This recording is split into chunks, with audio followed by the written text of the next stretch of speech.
کەواتە جارێ خاڵ یەکەم با من مژدانەتان بدەمێ و خۆشبەختم بەم هەواڵە ڕێژەی وازێنان کەمترە لە ڕێژەی گەڕانەوە. ئەمە یەکەم. دووەم، ئەزیزانی خۆم کچ و کوڕە جوانەکانم، ئەو ئەزیزانی کە سەرپەرشتی پەشی پەروەردە دەکەن دەبێ ئاگادار بن زۆرینەی وازێنانەکان لە کاتی مراهقیایە، لە کاتی هەرزەکاریایە، لەو کاتەیە کە بە قسەی مامۆستایەک زۆر عاجزە بیت، بە دەرەجەیەکی کەم زۆر عاجزە بیت، بە قسەیەکی بەرز و نزمی توێژەرێک زۆر بێتاقەتە بیت، بە کارتێک کە بینیوتە دووسێ گوڵاڵە سوورەی تیا بووە لەو لاوە هەنێ پێکەنێ لەو لاوە ئەڵێ و لەو لاوە دایک دەڵێ حاڵم جوانە ڕیزی کردووە، لەو لاوە باوکت ئەڵێ فلانە، لەو لاوە ئینە زۆر بێتاقەتە بیت، چکە قۆناغی مراهقیە، قۆناغی هەرزەکاریە. بۆ لە لایەکی ترەوە ئەو قۆناغێکە کە زۆر جار بڕیاری تەندروستی تیا نادرێ. من دوای دێمە سەر جەنابتان و ڕەنگە تۆ قەنەعەت بە من بکەی بڵێ وازێنانەکەی من زۆر باش بوو، چاک بوو، خوانی بڕێ دکتۆر وازم لێ بێنە، عیبی نییە. بەڵام قۆناغی هەرزەکاری زۆر جار قۆناغی بڕیاری ناتەندروستە. بە بەڵگەی چی؟ زۆربەی کات لە هەرزەکاری و خەڵک دەسەکا بەجگەرە دوای لێی پەشیمانە. زۆربەی کات لە قۆناغی هەرزەکاریە دەست بۆ جگەرە نێرگەلە مەشروب دەبرێت دوای لێی پەشیمانە. زۆربەی کات خۆکوشتنەکان ناڵین زۆرینە، بەس زۆرینەیەکیان ئەوانی کە هەوڵی خۆکوشتنە دەن یان خەڵک کوشتنە دەن یان تۆڵە سەدنەوادەن زۆر جار لە قۆناغی هەرزەکاریە، جا لە بینی 12-13 ساڵی جاری وایە تا 24 و 25 درێژە بێتەوە، دوایش پەشیمانە. هەر یەک دەگەڵ گرتت ئەڵێ پەشیمانم.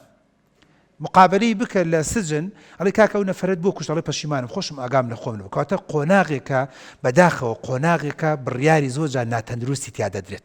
ئێمە بۆیە ئەم بەرنامەیەمان لەسەری کردووە کە دەبێ ئاگادار بین. خاڵێکی تر کە زۆر گرنگ و ئەویش ئەوەیە کە قۆناغی هەرزەکاری کە قۆناغی وازێنان و بەجێهێشتنی خوێندنە زۆر جار ئەو قۆناغەیە یان ئەو تەمەنەیە کە کاریگەری چواردەورت زۆر لەسرە. برادرێک دێتەڵێت چی مامە خوێندنی چی هەمووی پێنجێکی سوور نایەنێت.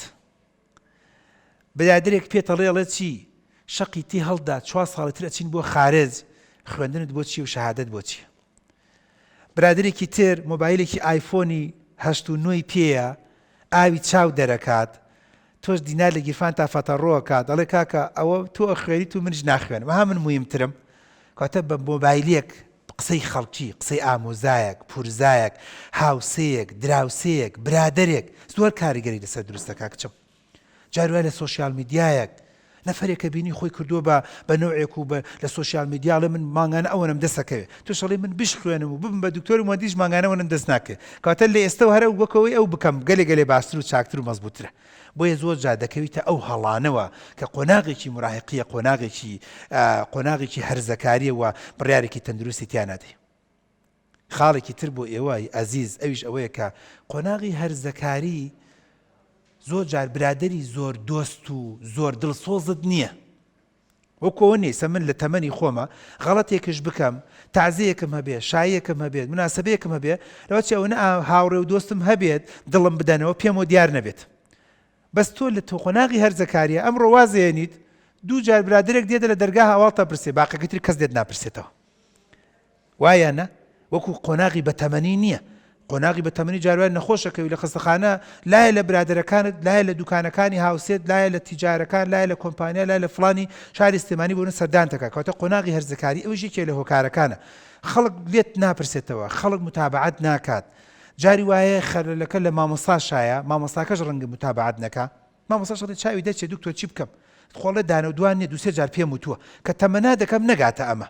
من ناڵم هەموو مامۆستای وڵە، بەڵام هەندێک مامۆستا هەیە من خۆم دوان و وەڵام تەلەبێ وازی ناڵێ دکتۆر جان و 2-3 جار پێمان وتووە چی لێ بکەم وازی لێ بێنە خۆی و کەیفی خۆی پەشیمان بێتەوە لە داهاتووە.